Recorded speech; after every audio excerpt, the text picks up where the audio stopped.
It's AV Super Friends First Friday Live, a short, often impromptu show streamed live to the socials and usually on the correct day, the first Friday of the month. We've collected 2 or 3 topics, news stories, product announcements, social media posts, or email listserv messages, and we'll give you our honest opinions in about 15 minutes or less, or your money back. Offer not valid in some states. The show starts now.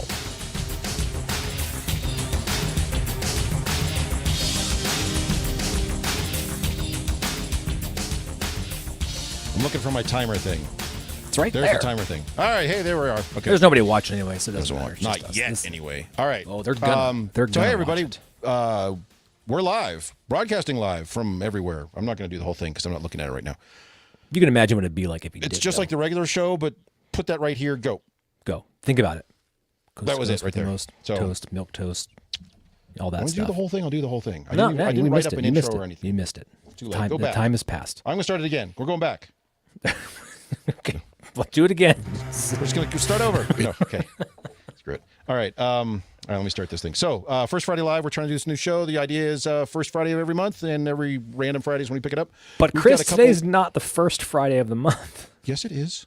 Is it? Yes. Okay. Well, okay. Because last week we did 5th Friday. I know. That's why they're all confused. Yeah. So anyway, we've got a couple of just news stories and stuff we're gonna cover. We're gonna be in and out here in about 10, 12 minutes. We got a timer down below to keep us honest. We've got 3 news stories queued up. We're gonna hash through these real quick. Just wanted to hang out, take some chat messages and whatnot. So for future, but what about the other people that are not in the room with us? Well, that's their problem. I was going to say, join us on the socials. You can find us, avsuperfriends.com. You can join us there.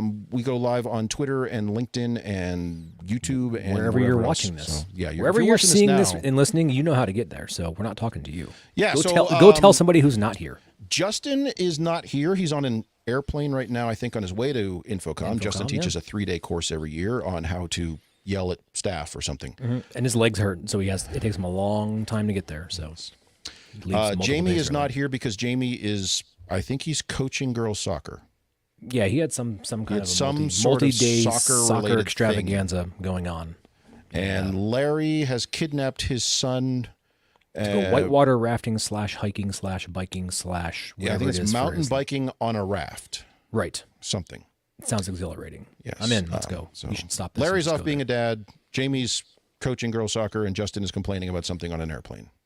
So it's just me and just Mark. That's all you get. Yeah, that's it. Oh. The core. Yeah. The adults in the room.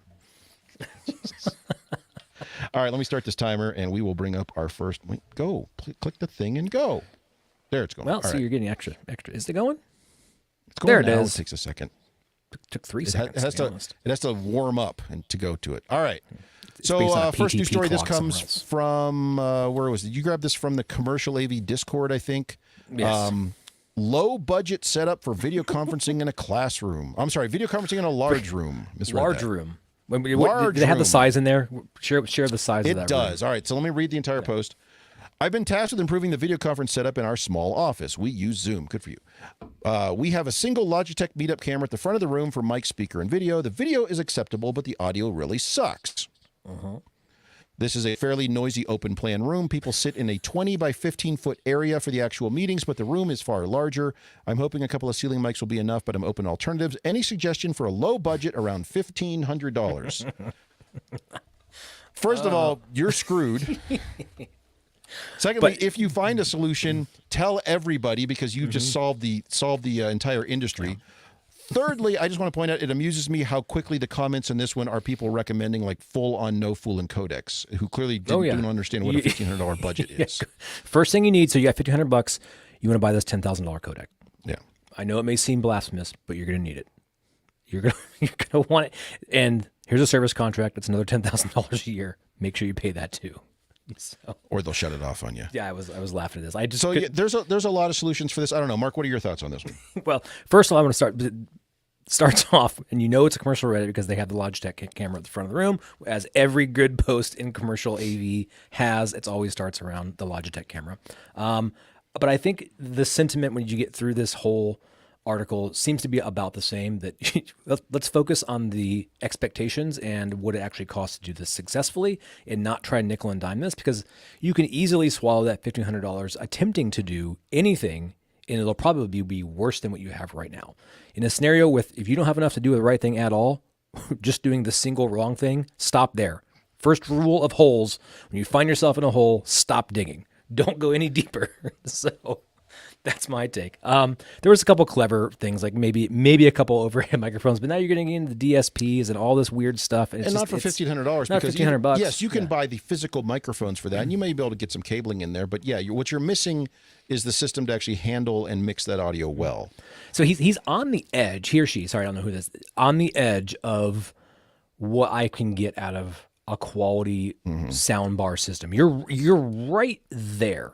And maybe that would go further. Like it may not be, go look at any manufacturer on an Infocom floor. They're all going to have one that's going to do about a 20-foot deep room. They all claim that 15 to 20 feet, and that coverage should be adequate. And a lot of it's going to be telling your audience here, sit closer to the display if you want to be heard on the calls, rather than trying to mic a big section of an even larger open space, which is going to be tough regardless. Now, now there's somebody yelling about their perfect solution they have from, Lenovo. Not sure, but whatever it is. Could be Shure. It Lenovo could be. or Shure or whoever, buy amp, somebody like, I've got this, it's great. I'm like, that's fine, but I'm not sure that's really what they're looking for here. But I think you got to be willing to not use the existing camera thing, maybe. I mean, I don't know. You got to change it up. But a strategically placed line of tape on the floor of that room that says collaboration happens here. $7 roll Everything of else tape. Does not count. Correct. We can hear you to here. If you're outside the ring, yes. If you're outside the ring of audio, we're not going to hear you. Which actually is a good point. Because yes, an all-in-wonder camera bar, of any one of the 40 manufacturers, it will work fine. I like the Biamp one, the Crestron one, the Extron one. They're all fine. But there's 25 other ones out there which will also be fine and have the same connections. There to the will be more room, this year. Yeah, and maybe if you can sneak in there and get that $1,500 whatever soundbar du jour you can find out on the Infocom floor, look for one that has auxiliary input capability. That might be your capable spot to be able to extend auxiliary the system. Input and output if preferable. Yes, that build around something like that. It may not solve it all, but I think it'd be a better foot forward than what you have. Yeah. That's a tough one. It's a tough spot to be in. So lots of oddball suggestions from the unwashed masses in this chat thread here. So. You're gonna need a $20,000 codec. I can tell you that right now. Well, I like how someone went straight to like MXA 910s and things. I'm like, those are all great products for the right scenario, but for $1,500, you're okay. All right. Next one we got here is also from this is from the Broadcast Engineering Reddit forum They're or whatever. all Reddit anymore. It's all Reddit. It's an aggregator of aggregation. This one says, advice for somebody coming from IT. I'm going to be starting a new position as an IT broadcast technician. Interesting title.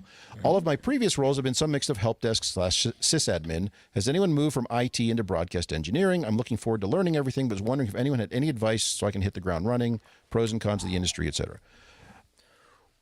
Yeah, it's a tough one. There's two different worlds, but there's a huge amount of overlap, and they all hate to do things the same way.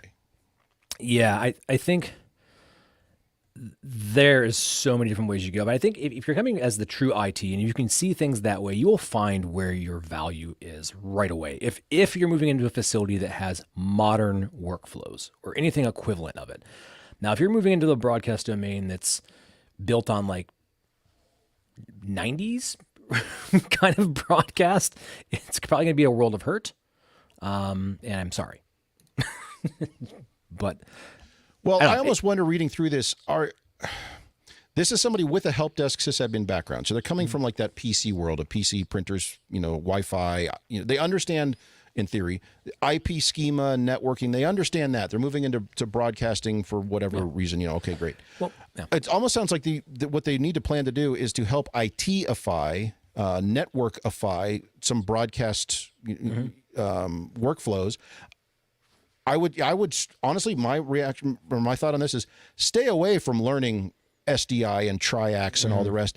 Bring in on, because broadcasting is moving into that realm anyway. You're coming at it from a position of knowledge. So lean heavily into that and help them understand how do they set up VLANs? How are they set up streaming? How are they set up encoders and decoders? Because that's where broadcasting is going anyway. So lean into that and continue building your IT skills, your network side of your IT skills. Yeah, I think there was one actually very precious comment here, and I think I really enjoyed it. And it's really simple, right? And simple.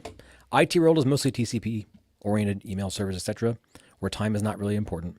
TV broadcast world is UDP oriented. And how true is that? And then kind of getting into synchronizing equipment and broadcast, very important, learning PTP and tri-level sync, etc. I think that is like a really quick snapshot, right? Though that kind of sentiment I think is very true, where like responding to typical IT, okay, ticket, blah, blah, blah, whereas broadcast and events, there is no, oh, we'll get back to you tomorrow, put a ticket in. It's right now. Right now, we have to fix it and figure out how to make it work. So it's exciting. And congrats. Yes, I think it's a great move. I just think it's interesting that they've got a position title called IT Broadcast Technician, which is the right place to be, honestly, is a network-enabled TV person. And because honestly, that is a rare commodity these days. You've got two groups who are slowly coming together at the speed of nothing, and are eventually going to. So yeah, you're in a good spot. But they're going to pass each other. Yeah. They'll never meet up and be like, here we go. Right, there we are. So yeah, so perfect, cool. So, all right, last one here. Last news story is in our next 2 minutes. All right, we'll be good. We're getting there. We're gonna. It's from Rave, who. Good Lord, Rave generates a huge amount of content. Kudos to Gary and that team. Wow. Just Gary, just running a sweatshop over there, man. He's got a huge team, too. So kudos to Gary for building that out. All right. This is Rave breaking down the 2024 Rave Reader's Choice Award results. And they've got all these different categories of it. I was just kind of clicking through here and then noticed there's a lot of large names missing from these, which makes me wonder, like, who are these readers who are voting on this stuff?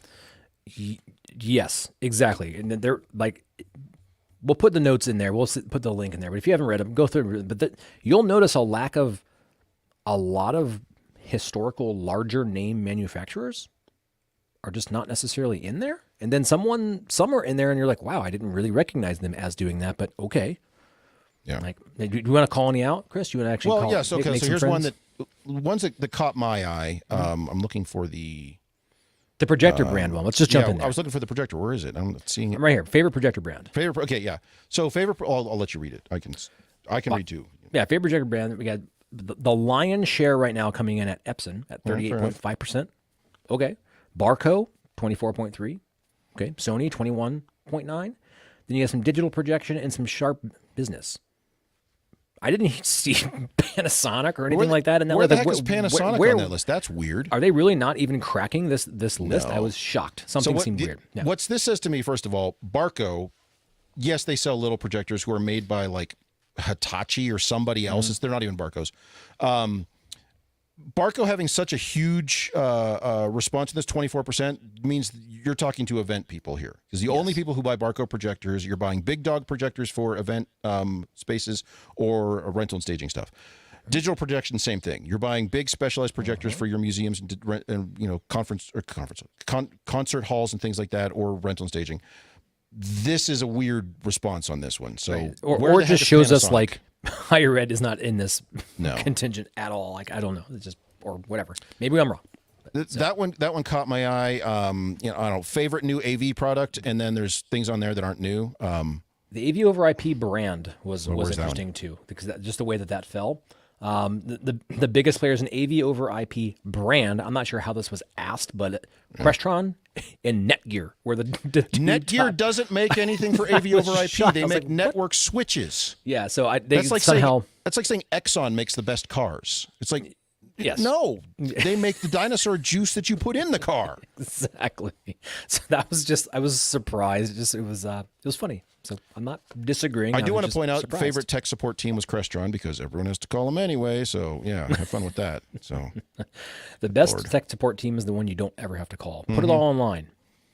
Yeah. So there's huge amount of stuff in here, but just some weird choices. I don't know, just things that were. I think there's a disconnect. So I would have liked to know who was the audience on this one. I would have loved to see a demographic breakdown on this. It's two people. So.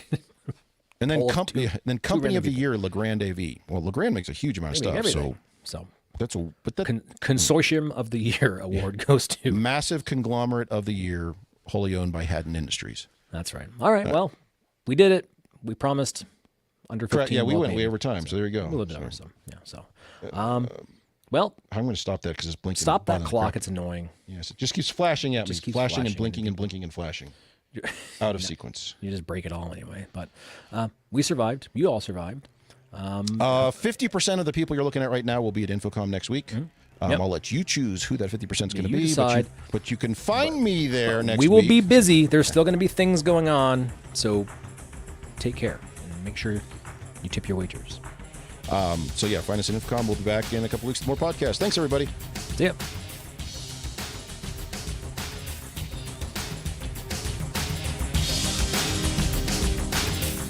We did it. A short show just for the first Friday of the month, usually. Follow us on LinkedIn and Twitter to join us next time. And you'll find the full slate of recorded podcasts and everything else we do at our website, avsuperfriends.com.